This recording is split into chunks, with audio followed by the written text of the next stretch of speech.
Hello and welcome to the Two-Man Power Trip of Wrestling. I'm your host, JP John Poz. With me today, very special a guest, formerly known as the Maestro in WCW, the former Smoky Mountain Wrestling TV champion. You may know him as the Stro or Papa Stro. Robert, welcome in to the Two-Man Power Trip. How you doing? Yeah, thank you for having me. What's going on in your world? What have you been up to? It's been crazy. Oh my gosh. Well, I'm also, I do a lot of things. One of them is acting for television and film, and I've been working on different television and film projects and streaming projects as well. Some you can check out already on different streaming services and everything. And I just wrapped a horror sci-fi miniseries that'll be out later on this year. I'm gonna be working on a horror feature soon. I just had not too long ago had a horror feature release on Vimeo called Stench of Iniquity. You can check out on Vimeo.com/Turnerverse.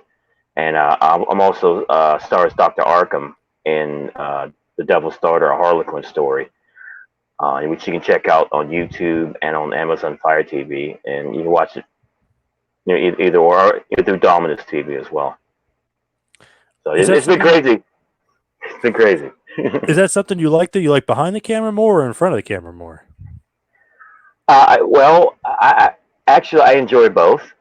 It's just like with the wrestling. I mean, and it's so fascinating how the film and entertainment world and wrestling kind of coincide and intertwine together.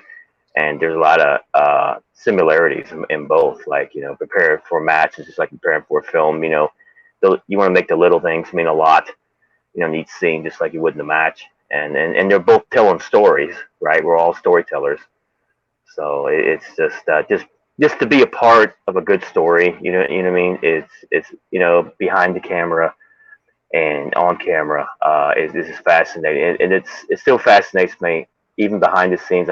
Everybody works so hard in the entertainment world, with film and wrestling, because I mean. A lot of fans don't realize that behind the scenes there's like a whole crew of people making the magic happen. And like for WWE, for example, I'll use them for example. Like no matter how good or bad an event may be, their production has always been spot on. The vignettes and the different packages they release, it never ceases to amaze me. So yeah, wrestling and the film world, I mean, it just kind of go hand in hand. We're all kind of intertwined together, and then we get you can't have one without the other, right? So Yes. Do you watch a lot of current WWE? yes, I keep up to it. I still got some friends, both WWE and AEW, and different wrestling organizations across the world. We all keep in touch from time to time, and through my friends and also people I have helped break into the business, which I'm very proud of as well. So, it's like one big family thing, more or less. Do you like the current product?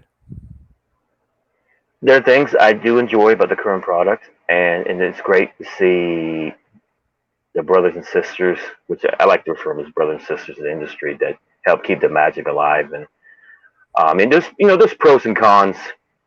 I mean, just like there were pros and cons back in the day. So I'm not saying one's better than the other, but there's a certain formula that always works, and it's like if the chair isn't broke, why fix it, right? More or less. So I keep in touch with the product, and the people I've helped out, and friends of mine are still actively doing it. So I'm just I'm forever connected. Whether even after I retire, I'll probably be involved doing something like I'm doing commentary now for different promotions as well as wrestling and acting and all that good stuff. I know we just mentioned off air. I'm a vice president for a media company out of Raleigh, North Carolina, and just involved in speaking engagements. I'm in charities, doing things for different people. So I mean, it's good to kind of give back to the community as well as keep in touch. With your family, more or less, which I like to call family. And some of us that from the old school, it's still family to us, and so we got to keep that cycle going with all the boys and girls that are keeping it alive for us right now. So it's all good. Why did they change it? You know what I mean? If it's not broke, you don't need to fix it, kind of thing. Why? Why did they change it? Why is the wheel so different now? Well, I more or less I think it's just the direction of the people putting it all together, more or less. Um, trying new things, which I'm all for that. I mean, variety is the spice of life in entertainment, and so should wrestling.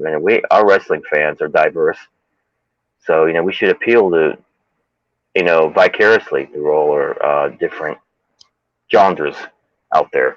You know what I mean? And keep them entertained. I mean, I was taught, a lot of us was taught rather, along with myself, a long time ago, never insult your audience. I mean, I learned that not just in wrestling, but theater. When I did theater and all that, you always respect the audience and respect them, but at the same time, realize they come to see you. You are the storyteller. They let them in your story. You know what I mean? No matter what story, you can make any style of wrestling work with the right psychology and story going in.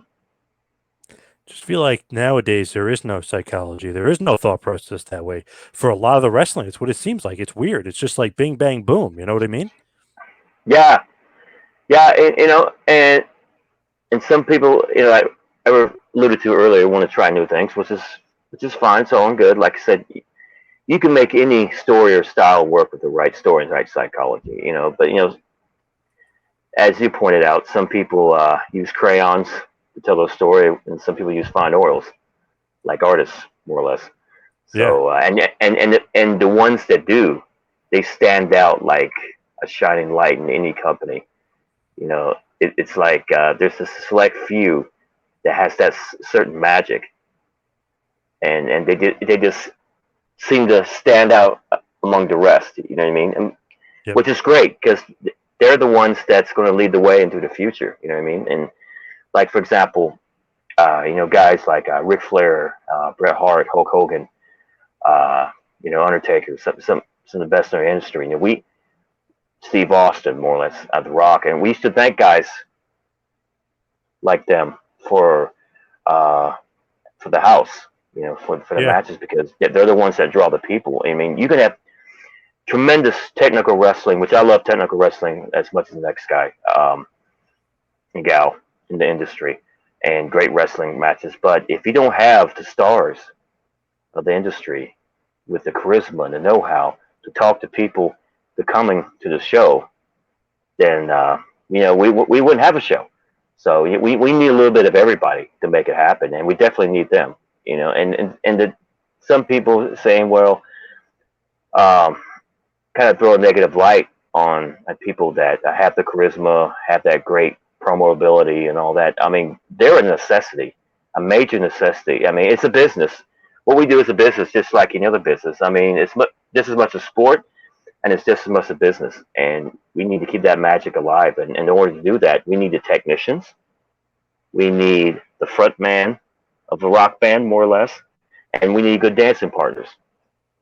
Tell the stories and make it happen, and to entertain our audience. So. Well said. Just feels like, I don't know, can wrestling ever get back to that point? You know what I mean? Where as popular as it was, it just seems so niche now. Yeah, well, the thing in our favor, I mean, I know that Magic kind of came out of the bag years ago, right? Yeah. But people still want to be entertained regardless, and they always will want to be entertained. They want to believe, they want to entertain, they want to live vicariously through us.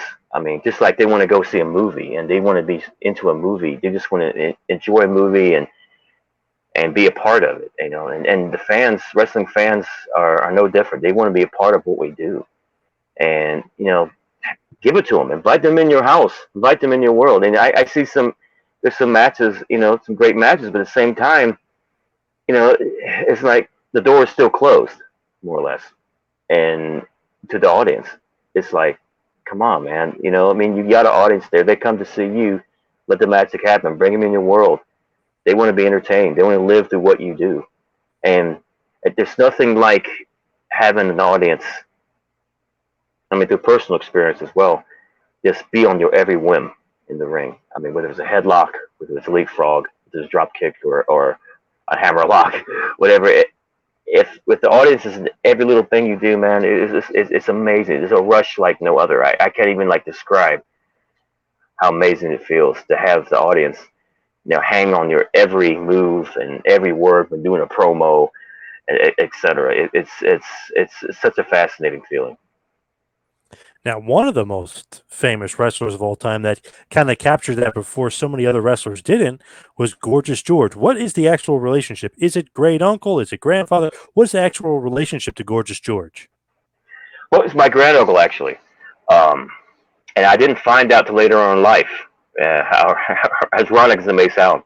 Um, when I was starting the business, right? I was in the wrestling business. I was wrestling for some years, and all of a sudden had guys like William Regal and Dusty Rhodes come up to me and tell me that my style, mannerisms, and facial expressions reminded them of the original Gorgeous George, right? And it just kind of like snowballed from there. And one day I went to my grandfather and I was like, "Hey, Grandpa, uh, these people are telling me I remind them of Gorgeous George. What's going on here?" And he steps back and looks at me, right? And he says, "You didn't know?" I was like, "Didn't know what, Grandpa?" And at that point, he smartened me up and told me that Gorgeous George and himself were amateur boxing buddies back in the day before he broke in wrestling, and they were, they hung out together, and he was my grand uncle and everything, and I'll say it floored me, and it just, but at the same time, it made sense because my love for the business, right, and it just kind of came together, you know what I mean, and so I that's inspired me to don the name Gorgeous George III out of honor and retrospect of him. And I was known for that for quite a while in my career. And I'm was happy to be able to do that. And it got me to WCW. Got me overseas. Got me to Mexico. Got me to Memphis and so many different places. And then eventually got me to WCW, where the Maestro pretty much was born. Isn't that crazy though? Like one of the most famous wrestlers of all time, somebody that basically is getting their shtick stolen from with Muhammad Ali, basically taking a lot of his stuff and using it, and you're related to him. You know what I mean? That's pretty surreal. It really is, and to meet these guys later on in life, like the Muhammad Ali's and the James Browns, which I did a pay-per-view rather with Ernest and Cat Miller. And to hear them tell the stories, my granduncle and how much they inspired them, it's fascinating. It was just it's incredible, and I inspired me to the point where I kind of want to leave my own mark in the industry, where just like him, because he was an innovator of his time. I like to leave my mark in some way, fashion, be somewhat of the innovator for my time, while I'm here. So yeah, it just it's funny how the universe kind of connects together. You know what I mean? It really it's fascinating. Yeah, crazy. Like it's like one thing to love the business, then it's like, wait, I'm related to one of the most famous wrestlers of all time. It's pretty crazy. Oh yeah, I mean, I still get chill bumps just thinking about it. You know what I mean? It's an incredible feeling, and and I know I've had talks with Ric Flair about it quite a bit, and hear Rick tell stories of how Gorgeous George inspired him. Of course, along with Nature Boy Buddy Rogers and everything. It's and he at one point Rick wanted to be Dusty Rhodes, right? Yeah. Yep. Yeah. So then it's cool. Like I give another example. Like first time I met Ric Flair and Blackjack Mulligan was at a convenience store, right? And they were like getting drinks to take with them to the next town. But they were kind of worse for Eric at a show earlier that night rather. And I helped them carry the drinks to their vehicle that night. And like years later, being in the business, meeting back up with them, they actually remembered that night.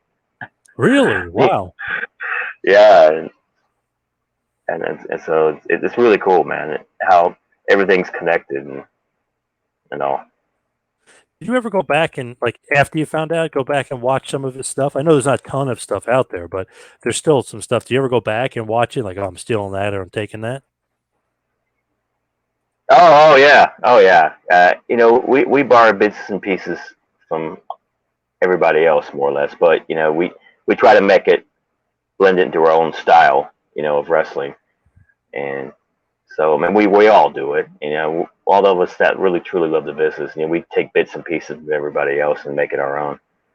So, but it's all good. It's like a cycle that keeps going. And another example of a full circle was, I used to train with for UWFI, Oh which were wow. competitive pride fighting, Yep. the pancreation, what MMA of that time, right? Before the UFC and Octagon and all that. And I got to spar a little bit with Dan Severn, which was a big honor, a thrill. And I guess it turned out he just got to doing some sambo wrestling, some Russian sambo.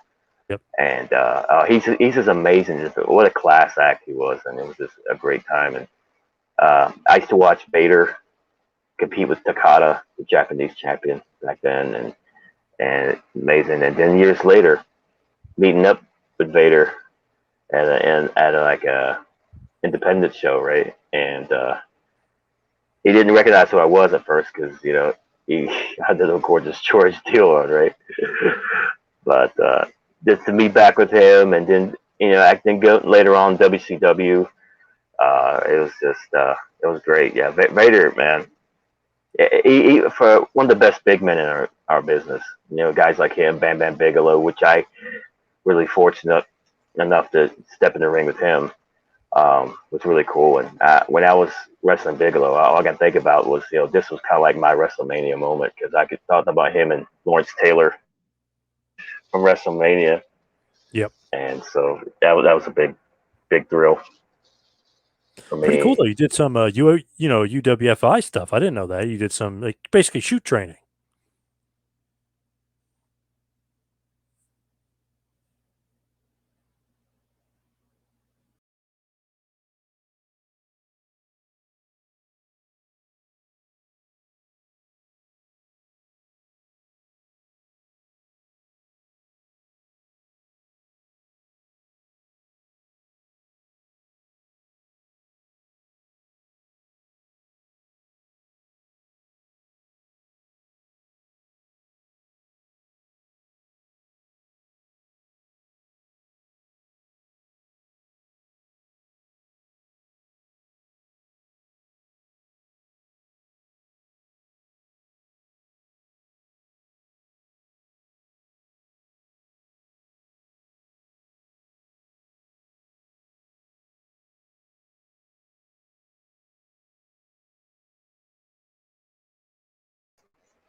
You're back. Can you hear me? Hi. Yeah, I can hear you. Sorry, I lost you there for a second. Hey, no problem. I was just saying it's pretty cool. You did some shoot training, like UWFI stuff. Like I didn't realize that. It's cool. Yeah, yeah, yeah. It was. I learned a lot. Oh my God. I remember a sensei. Um, when we just started training, he showed us like 60 different like leg submission holds and so many minutes. My jaw was dropping like everybody else, but he took time out to show which one, right? And I learned so much, and I dropped so much weight training. I ended up going back to pro wrestling because it was more consistent then, and because at the time the events was like once in the blue moon type thing, and I wanted to be more active, in pro wrestling. So, but through that MMA training, the pancreation training, it really helped me greatly as far as conditioning and um, just have more of a repertoire and be more versatile in the ring, that type of thing. So it helped a lot. And I wrestled before collegiately, right? Until before that point, but I had no knowledge of submissions or strikes or anything like that until I started training with them. So it really helped me greatly. What lied ahead. There's an awesome shirt out there. I don't know if you've ever seen it. I actually bought it a few years ago, but it's a huge like Godzilla like Vader and a smaller Takada and has their three matches, like the dates listed underneath. Oh my It God, says UWFI and it's an awesome shirt. that's so cool. I got to get one of those, and it's got everything. I love in one shirt because I'm a big Godzilla fan too. So Yes, yes, that's awesome. Yes, yeah. Really, that's I forget who drew it. I'll find it for you. But man, it's like, please oh, do. Thank what you. an awesome drawing. Yeah, it's cool as hell. Oh, thank you for letting me know. That's so cool. Yeah, it's an awesome shirt. But it's funny, like you mentioned Vader Takata, you wouldn't think that you had some of that background in you, but you do. So when you're going along and you do that training stuff, how do you actually get to WCW though? Like I know obviously there's USWA and Smoky Mountain in between, but where do you get noticed from WCW? Well, it was funny because Regal was good friends with Bill Dundee, and that's kind of that along with Larry, when the original Moondogs helped me get into break in with Lawler and Jarrett, right after Smoky Mountain, which Smoky Mountain like Cornette, Rock and Roll Express, Tracy Smothers. I mean, those guys really helped me out greatly, and then I get to Memphis and do my thing and there, and it was cool because I got to work wrestle with some of the WWE guys because it was kind of like a farm league at the time, right? So I got to tag with Sid and Mabel, King Mabel, Viscera, and it was Scott Hall back in his Razor, and it was cool because like that was cool because like years later, being in WC when I first got in WCW, like I remember talking to the agents and Hall and Nash walk in, and Hall was like, called me George, right? Hey, George, remember we used to beat up Lawler in Memphis? And all the agents look at me and say, was that you? Of course it was me. What are you talking about? Yeah. But yeah, it's all connected, and how I got in WCW was through Jarrett. Actually, he put the good word in for Hulk Hogan and Macho Man, Randy Savage. And they flew me up from Puerto Rico the first time because I was wrestling for Carlos Colon in Puerto Rico, and which was so cool. I was staying with Sean Morley, Val Venus, right, and some other boys, and he answered the phone when Macho Man called him, and the look he gave me when Macho Man was on the phone with him, I think it was ribbing me, right, at first. It was like, Macho Man's on the phone, like, nah, get out of here, right? So I got this, who's this, and it was Randy. He was, hey, how you doing, and like, oh my God, yeah, there's Randy. So, but I had a tryout match then, but it didn't, it went okay, and I got to meet, Eric and the boys, Eric Bischoff and everybody. But it for some reason, it didn't, like, never went through. And then I ended up going to AAA with Jake the Snake Roberts. And we were, like, the main event that year for Triple Mania. And I think it was 97. I was tagging with him. I was still Gorgeous George at the time. And it was cool, doing that lucha libre style. Then, funny story because up to that point, I didn't really have much experience with the lucha libre style, and I was asking Jake, are we gonna do all that flying around like those guys do? They're pretty acrobatic. And Jake was like, "Hey, look at me. You think I do all that?" Yeah. So okay, but it was cool. Exactly. But it was but it was a good mix because we did the wrestling, they did their deal, and they made for some great matches. And being there with like legends like Paraguayo and all that, and you like Octagon and Cybernetico, and then and a lot of those guys there at the time. Later on, going to WCW, it was kind of like a big reunion. You know what I mean? Because I got to be in the ring with all those guys, so it was really really cool. So I mean, the overseas experience helped me greatly for what lied ahead. Going forward with WCW. So I mean, but it's just it's amazing. Point being, it's just amazing how everything's connected, and through different people thing, that make the magic happen. I remember the tryout match that got me into the company was with Chavo Guerrero Jr. And I could not be happier. I mean, I have so much respect for the Guerrero family. I know we used to pray together before matches, and them and the Armstrongs in the past have helped me greatly, so much. And so we got get in the back, and Diamond Dallas Page, was putting us over, on our match, and quite a few of the boys. And you got the agents, right? You got all these agents come up to you and just like, it's good, but he could have done this, he could have done that, and you don't know who to believe, right? pretty much. But I go back to what my grandpa told me years ago. It's like always know who the boss is, right? So Yeah. Eric Bischoff walks in, right? He says, "Good match, guys," and looks at me and says, "We can use a good talent like you. Welcome aboard." And as soon as he says that, all the agents change their tunes. It's like, "Oh, good match. That was awesome." I knew right then if there was a problem, who to go to, right? Right. And so I walk out the door, and the boys were there ready to shake your hand, welcome you into company. It was like the greatest feeling, man. It really was. I'll never forget it.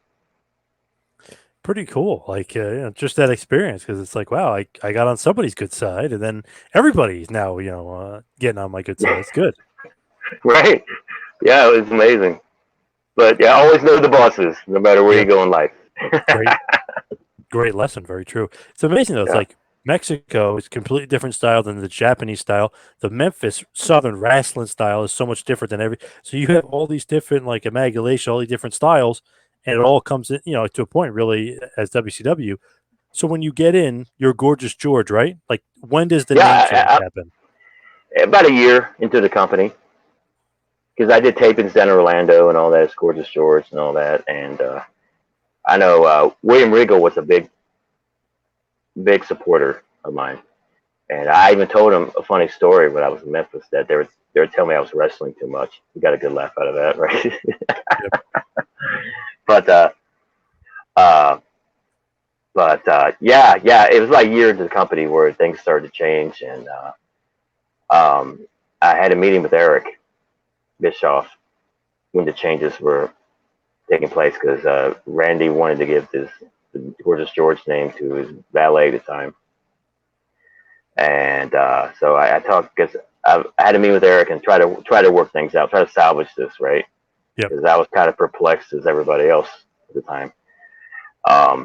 That's how the Maestro came to be, reputation, where Maestro, because they heard about my theatrical experience, right? And Maestro was kind of like a fan of the opera type persona, which I think didn't really come truly into play until later on during my WCW run, where Maestro had this sinister side about him, this like civil type side where you hear bad music and just freak out. You know what I mean? That was the original intent all along, and actually the thing I did with David Flair was going to lead into something with Rick, which I was really excited about because I wanted to do more with Rick at the time, and I wish we had done more because it was like Rick was one of the guys I've wanted to do something with on my bucket list. I had a chance with being in the ring with Steamboat and Rick, but like not like more or less. I want to do like a whole program. You know what I mean? A full-fledged feud or so, and there were talks about me being a love child of Rick, being abandoned in the theater, hence the name Maestro, right? Believe it or not. Right. Of course.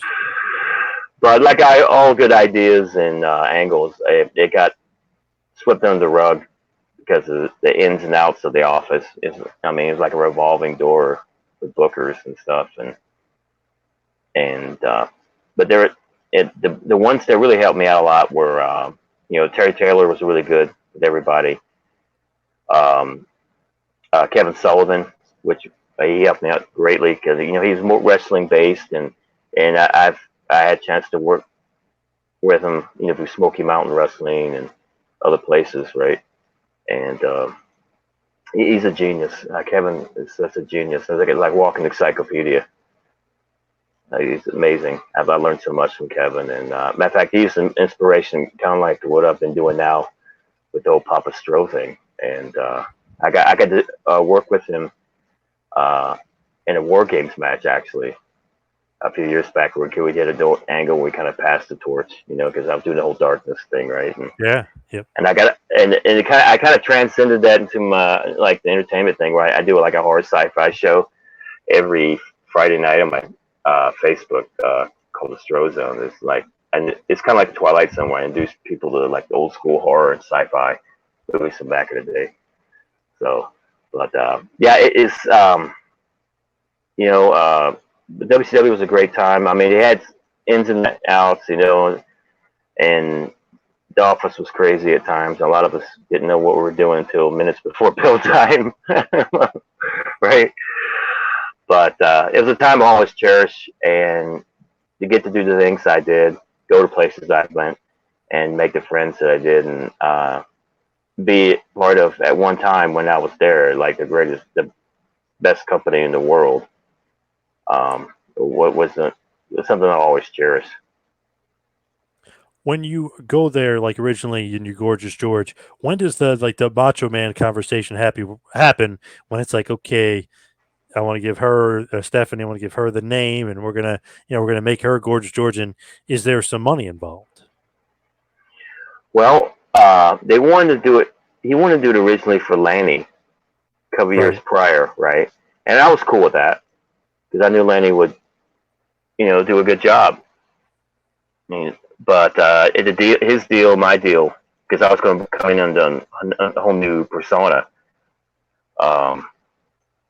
But neither deal went through at the time, so I just went back to, doing my thing, Gorgeous George and all that. But this was about a year in the company, and then I found out through secondhand source about the whole ballet thing, which is I was the head scratcher because, Randy was usually, he would come to me about things like that if he was going to do something or another. But was really perplexed, but that's why I called for a meeting with Eric, and Eric was very approachable.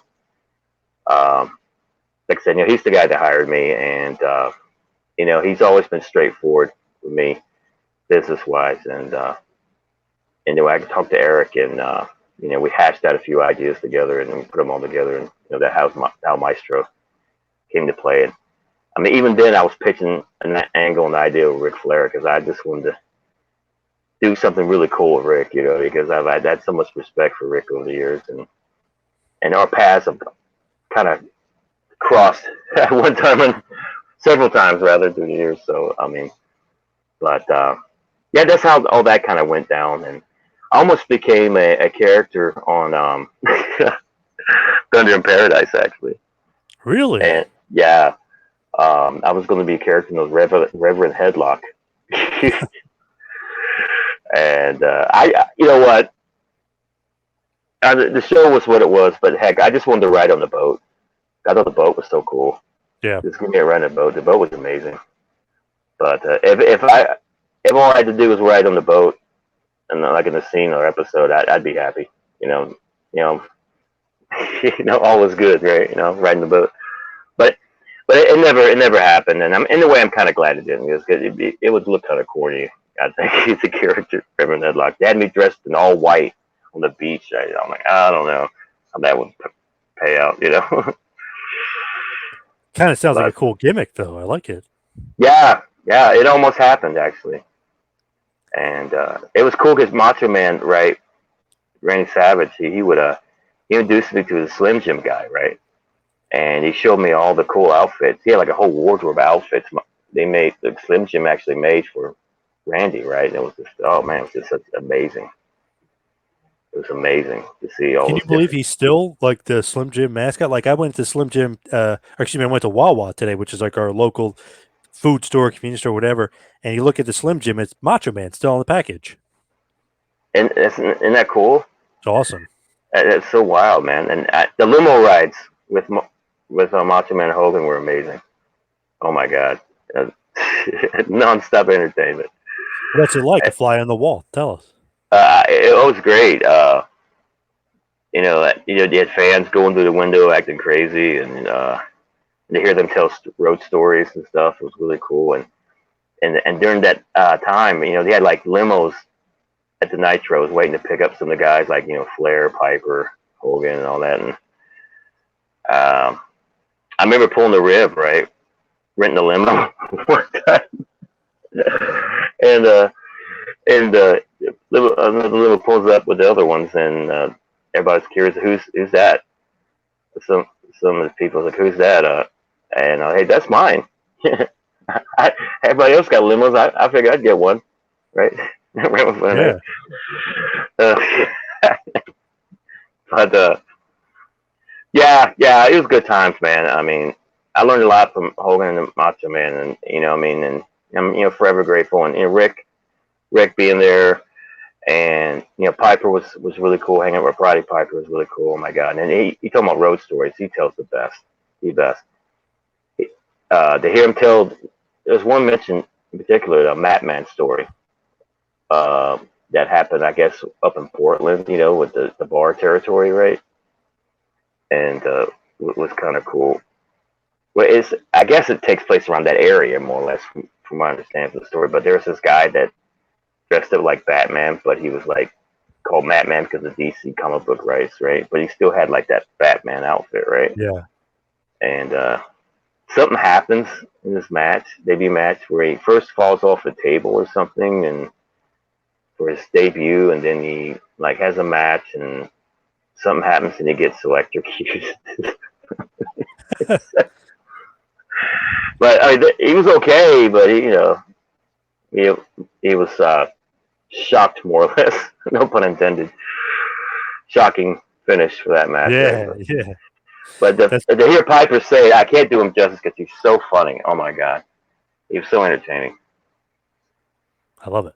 With Macho Man though, he doesn't call you and say, "Hey, I want my girlfriend to use the Gorgeous George name." All of a sudden, he has the name, and she pops up as Gorgeous George. You were okay with that? Well, see, that's what I was perplexed about, because he was up front with the Lanny deal, which when I was, like I said, I was cool with that, you know what I mean? But the whole girlfriend deal at the time was kind of a bit of a surprise, and I'm like, oh God, what am I going to do now, right? So that's like, look, I need to get this straight. So I called up Eric, and like going back to knowing who the boss is, right? Yeah, I called Eric. I need some help, man. We need. Please, can we talk? Can we like discuss this? So, and he did. He set up a meeting there in Atlanta, and we worked it out, man. So, but yeah, it's cool. And originally, I had two people in mind to manage me, right? One was Bobby Heenan. Wow, good and choice. The other, and Sherry Martel.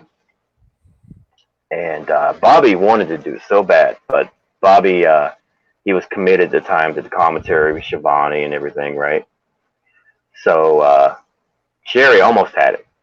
Sherry Martel almost had it, which was cool because I used to hang out with Bobby quite a bit. We knew through Gene Okerlund, who Gene's amazing, and Sherry. I've always respected Sherry, and especially what Sherry's done for different people, like managing Shawn Michaels and my brothers Booker T, Stevie Ray, Harlem Heat, and she was a great influence on them. And I kind of wouldn't mind have that rub, you know what I'm saying? Be a part of that. But the office ended up putting me with Alicia Webb. It's Alicia Cole Webb, but ran Shamrock Symphony, right? Yep. And she was great. And it was great working with her, and a lot of fun. And so yeah, she was really, really cool. So it worked out. So when you become like the Maestro, and actually, like you said, it took a while, but you become the Maestro. Who is like booking at this point? Is this when Russo comes in, or is Bischoff still there? Well, Bischoff's still there actually when I first made my debut. Okay. And up weeks prior, I was working with a stunt man, propelling myself with a harness, kind of like what Sting did with his entrances, right? And we were the only two doing it actually since the passing of Owen, which I went to Brett before I'd made my debut and made sure it was cool with him out of respect for the Hart family, because the Hart family means very dear to my heart. One of my trainers, Nelson Royal, he was good friends with Stu Hart, Dad, and that's how I ended up breaking the ice, and learning more about the Hart family. And I got to meet Owen prior, to my WCW debut at Monday Night Raw, and hang out with him. And I was a fan of his for a long time before meeting him, right? And just to meet him and actually see how great Owen was as a human being, as a great guy. I mean, he was cool because Owen would sit there he talked to you, and they have such a great sense of humor. You know what I mean? It's so down to earth. He was so cool, right? And watching him in the ring, was so talented. We're going back to the debut. They made elaborate platform, candelabra, baby grand piano, and everything. And I worked with Jimmy Hart on the sheet music and because both Jimmy and I knew about music, and we both, it was kind of cool because we both have the Memphis wrestling background, and he worked with Derringer back in the day. I mean, I can't say enough. Yeah. Jimmy Hart's so talented, man. I can't even begin to how talented Jimmy is, and he helped me a lot with that. And I went to Brett for asking for permission to do that, because if he would have said no, I would have told Bischoff and everything out of respect for the family. I wouldn't, right? Because they had a harness in my back connected with a cable in case the platform were to fall, that I could help propel myself back up, right, on this platform. And they would lower me down from tops of the arenas down to the ground, and everybody looked like ants back then, and I couldn't believe I went through it, because I'm not much on heights, right? But it worked out, and I really had to kick the bass in a lot of times on the piano, because the crowd noise would drown out the sound, because it was so loud, right? And but yeah, Brett gave me his blessing, and I went through with it, and it was kind of cool. Originally, they had me play music to calm down Sid Vicious, power bombing everybody, right, on that trip. Yes. Which I think would continue that. That'd been kind of cool. And then one night on Nitro, I literally played for a little over 2 hours, almost the whole program. I was in the back playing piano. They told me just keep playing piano, right? And you hear some of the boys like Eddie Guerrero as I'm doing promos, and you hear music in the back, and that was me playing the piano, right? And I would get breaks every now and then, but can you actually send play? me food. Like, you actually play really well? Oh, wow. Okay. Yeah. That's great. Yeah. And see, I was in theater years ago, and I was in the Cats play, from Broadway, one of the Cats, and I was the king that got betrayed in Macbeth, the Dodo Bird and Alice in Wonderland, and all kinds of theatrical plays I was involved in. So and my music teacher could have kicked my butt getting into wrestling. Oh my God. Because she wanted to pursue the theater more and all that. And, of course, yep. But then when I got more into acting, for film, and along with the wrestling and everything, she forgave me at that point. But yeah, it was that particular Nitro. I remember playing all night, and people send me stuff from catering, like apples or bananas or something, and take a little breaks in between. And they did a bit where Hacksaw joined me one time playing chopsticks, the piano. That was really cool. That's one of those things when, as a fan, you're like, maybe years ago, oh yeah, he's really playing it, but nah, there's no way he's really playing it. It's fake. But you really were playing it. And to me, that's pretty cool. Oh yeah. It was an experience. And some nights they would give me a break and have the music play for me, right? When I wasn't playing the piano, etc. So, but when I was doing my thing on the piano, man, I was hitting the keys, man. Doing my thing, and it was really cool. And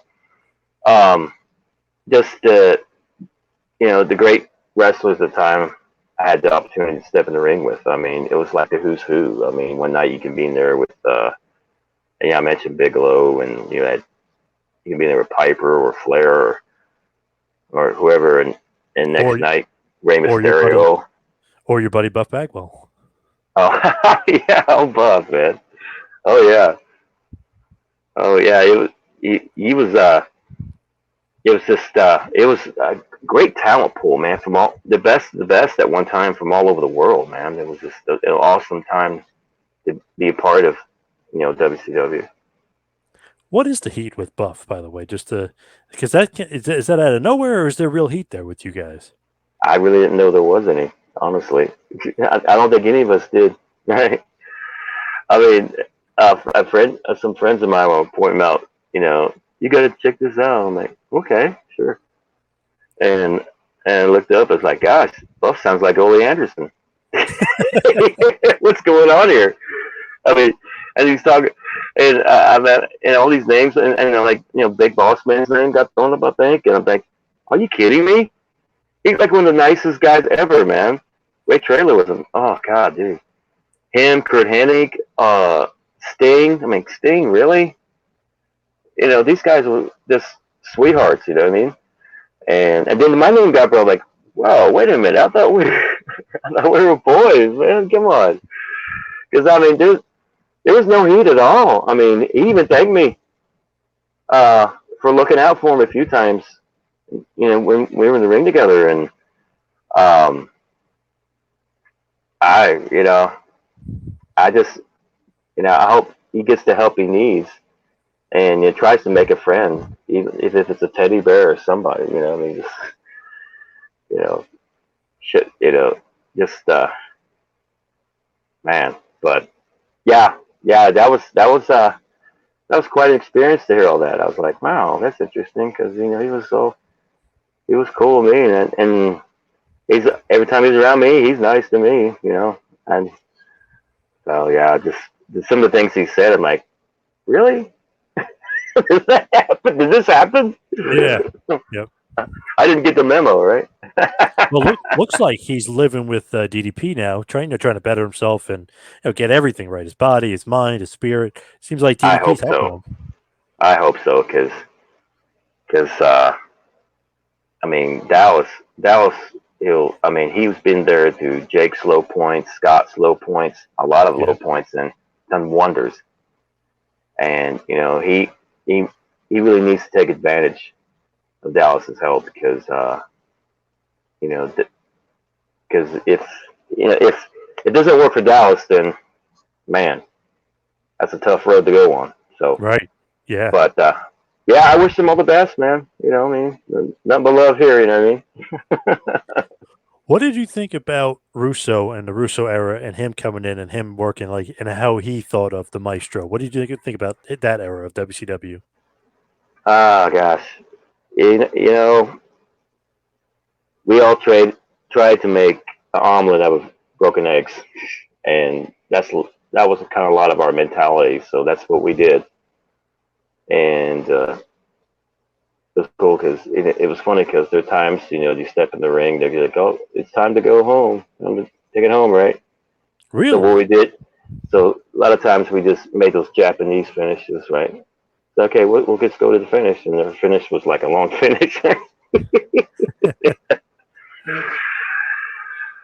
Oh, God. Why is that? Just disorganization, or somebody's not timing the show right? I mean, why like the finishes like out of nowhere and the poor communication?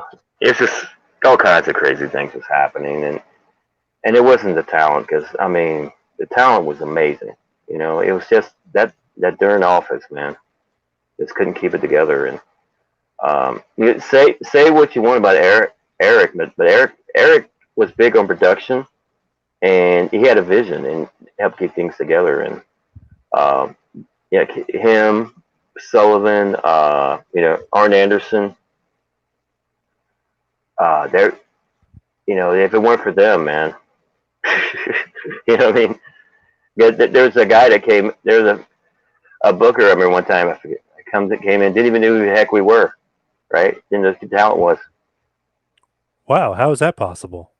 Yeah, I was thinking the same thing, actually. When You remember who he was? Oh gosh, I may have been Bill Bush. I'm not sure. But I'm thinking, wow, really? And a little disrespectful. Yeah, I'm not sure which one was, but one of them was like, had no clue who I was, or like, okay, this is going to be interesting, right? But how is that going to work? Like, I don't really know who you guys are, but let's try to piece this thing together. Like, that's not good. So yeah, but things that were given to us, we just did the best we could. And so, but yeah, it was a crazy time. It really was, and it was it really nobody's fault in like as far as talent goes, because they had the talent. My God, the talent was just amazing. Yeah, that roster is nuts. Yeah, it's WCW. Even kind of Yeah, after Benoit, Malenko, Guerrero, Saturn leave, it's still pretty damn good. You know what I mean? It's just crazy how much good talent was in wrestling then and that WCW had and squandered. They really didn't know what they were doing as far as booking them.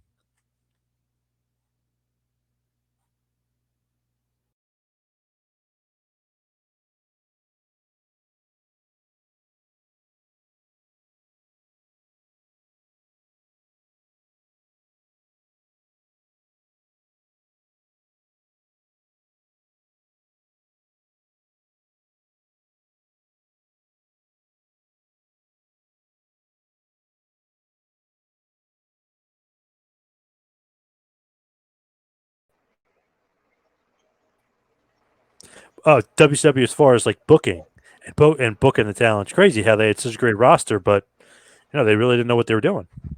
yeah, and I know after my contract was up, I left. I remember going to a Nitro, and then it was back when they were taping Raw, not Raw, but Nitro and Thunder on the same night.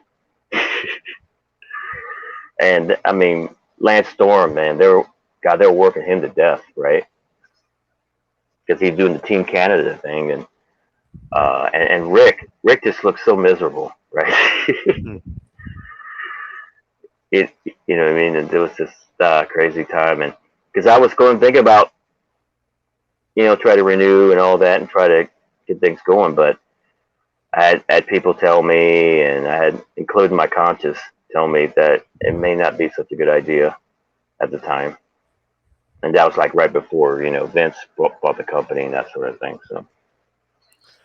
So you were really in the company until almost 2001?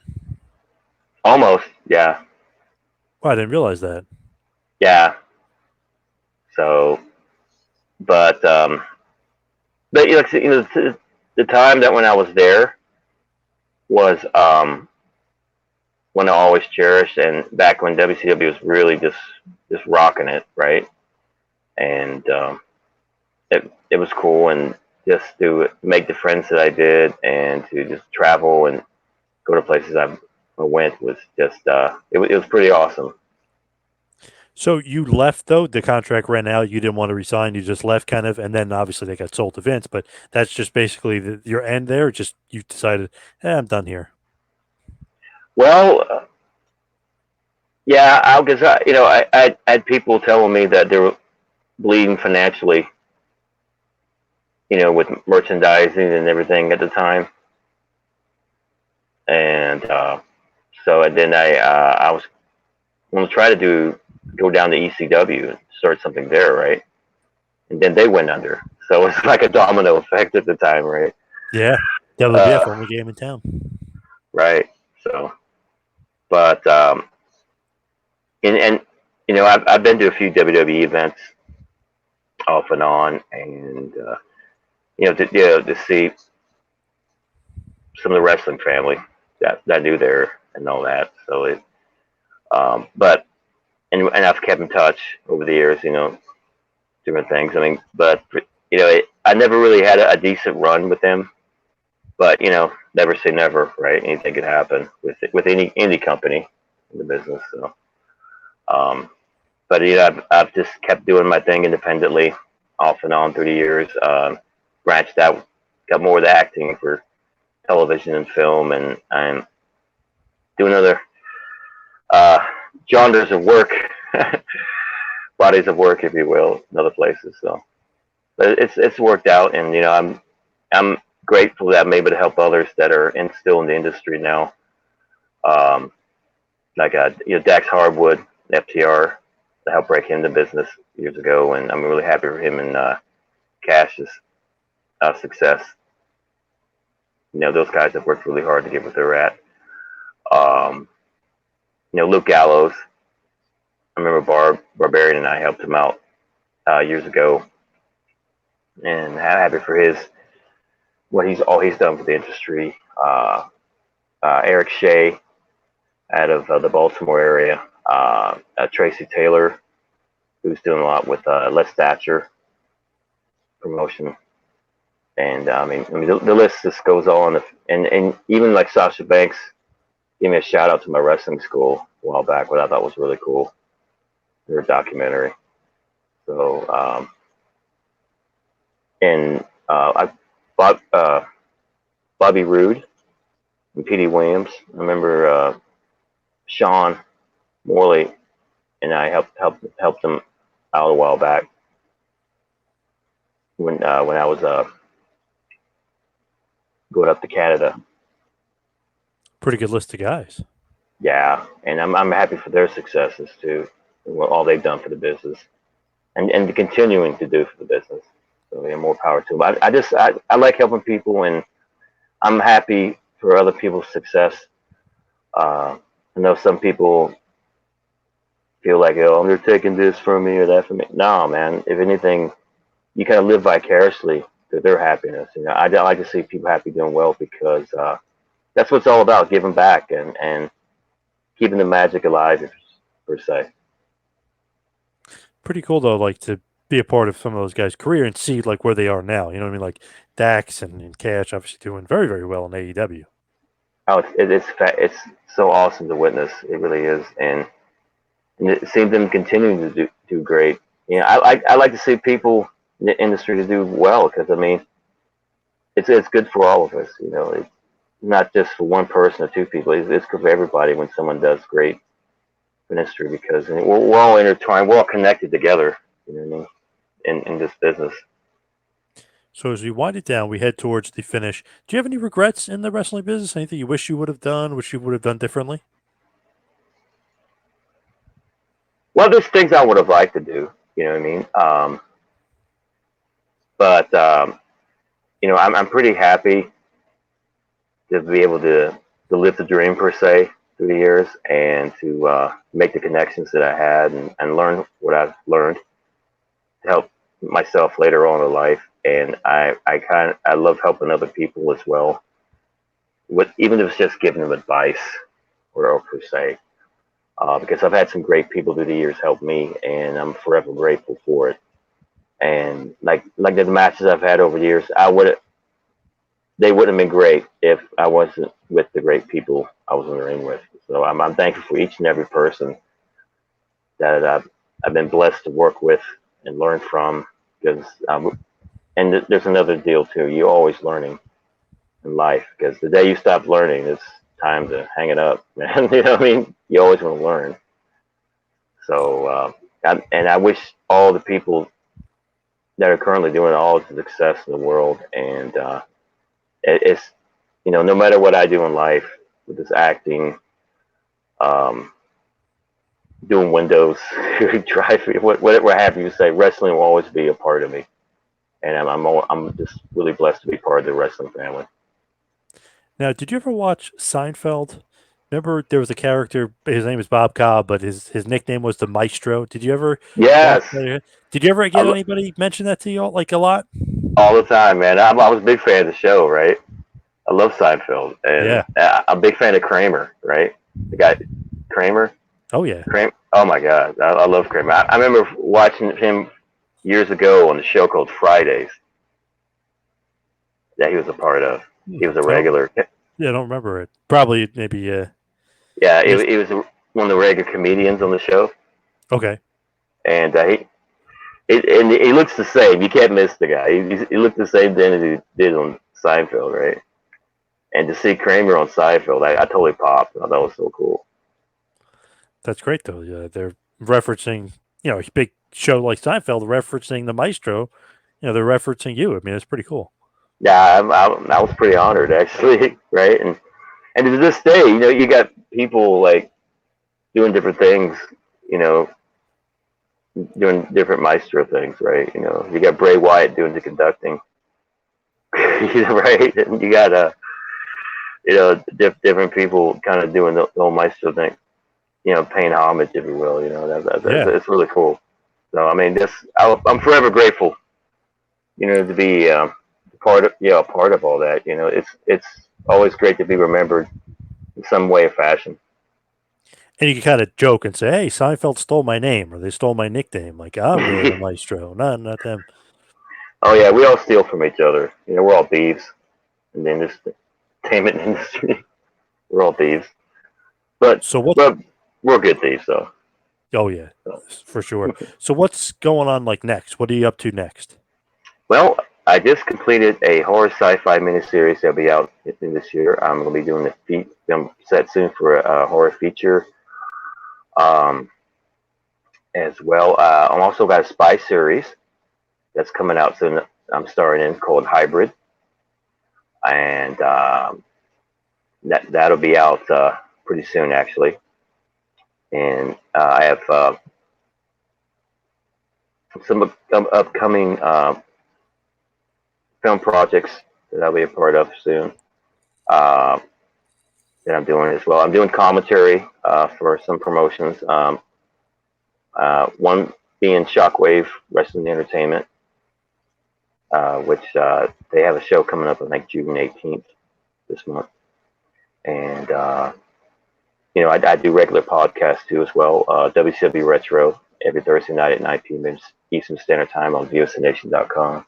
I'm also in the room on VOCNation.com every Tuesday night at 9. But yeah, I got some cool stuff coming up for sure, and wrestling events every now and then that I'm doing. So yeah, some I can't really say now projects that I'm working on, but I can soon.